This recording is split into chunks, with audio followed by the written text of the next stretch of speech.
In the quiet town of Maple Creek, two teenage brothers walked into the forest one summer afternoon in 2006 and never returned. For years, their disappearance haunted the community. Flyers faded on telephone poles. Prayers were whispered at church services, and every trail into the woods seemed to carry an echo of unanswered questions. Then more than a decade later, a hunter stumbled upon something half buried in the ground.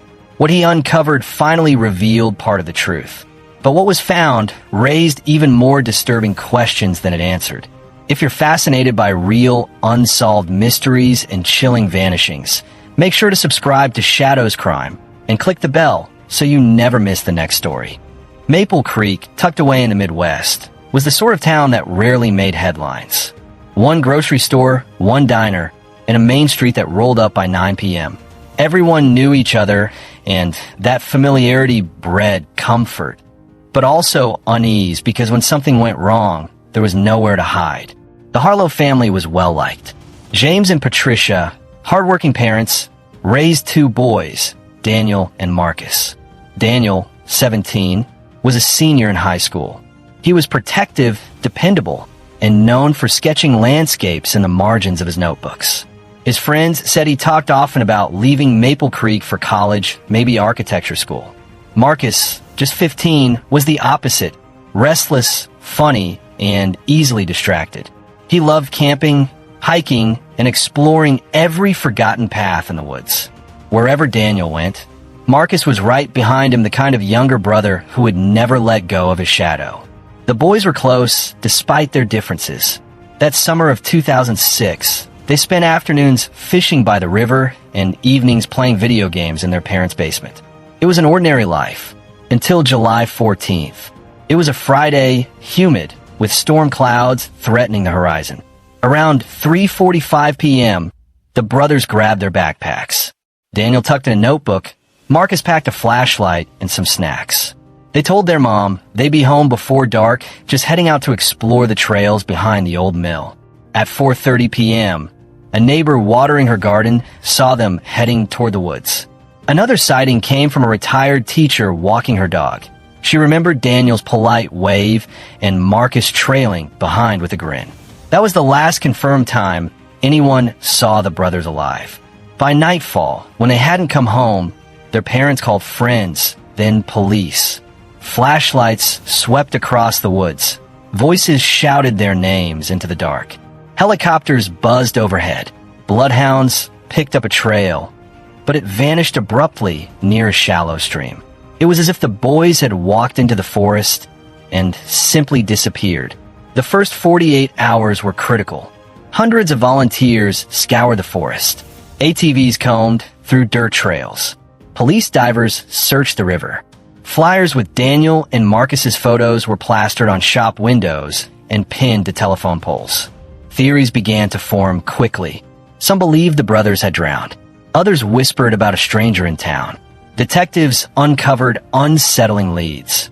A farmer reported seeing a dark pickup truck parked near the trail around 5:15 p.m. But no license plate was recorded, and the driver was never identified. A scrap of fabric resembling Marcus's backpack was found snagged on a branch deep in the forest. Forensic testing revealed no usable DNA. Weeks later, hikers claimed they heard yelling or screams near the abandoned quarry at night. But when police investigated, they found nothing. There were also rumors.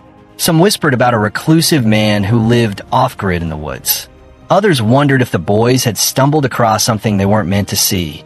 Despite the search, no bodies, no belongings, and no solid clues were found. The investigation stretched on for months, then years. Eventually, the case grew cold. The disappearance devastated Maple Creek. Every year, the community gathered at the church for vigils. Candles lined the edge of the forest trail where the boys had last been seen. Their parents never moved away, clinging to the hope that one day their sons would come home. Flyers, once bright, faded and peeled. The trail grew overgrown, but the questions never left. Fast forward to October 2019. Maple Creek had moved on, at least on the surface. But the mystery of the Harlow brothers lingered like a scar.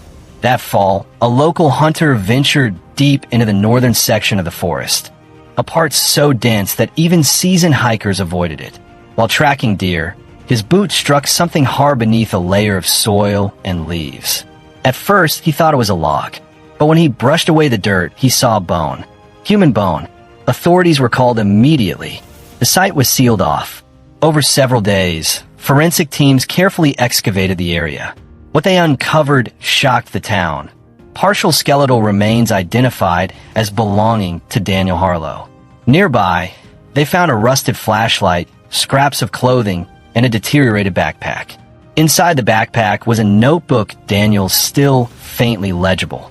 On the last page, he had written lyrics from a song, but there was no note, no clue explaining what happened.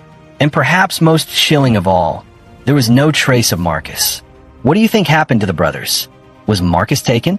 Did something sinister tear them apart in those woods? Leave your theories in the comments.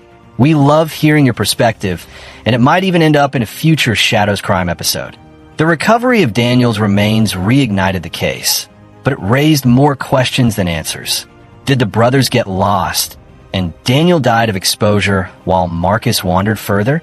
Did someone abduct Marcus while Daniel was left behind?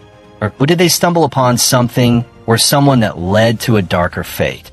Investigators noted unusual soil disturbances near the site, as if someone had tried to cover something years earlier. They also found tire impressions and archived aerial photos of the forest trail dating back to 2006. Could they belong to the mysterious pickup truck? To this day, none of those questions have definitive answers.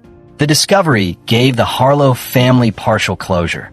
They were finally able to lay Daniel to rest. But Marcus remains missing.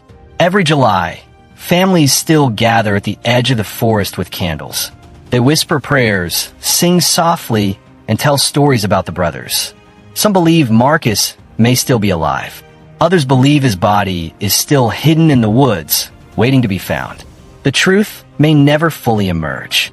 In the world of crime and mystery, some stories are never fully told. And the disappearance of the Harlow brothers is one of Maple Creek's darkest mysteries. If this case gave you chills, share this video with a friend who loves mysteries. And don't forget to subscribe to Shadows of Crime for more haunting vanishings and true crime stories told every week.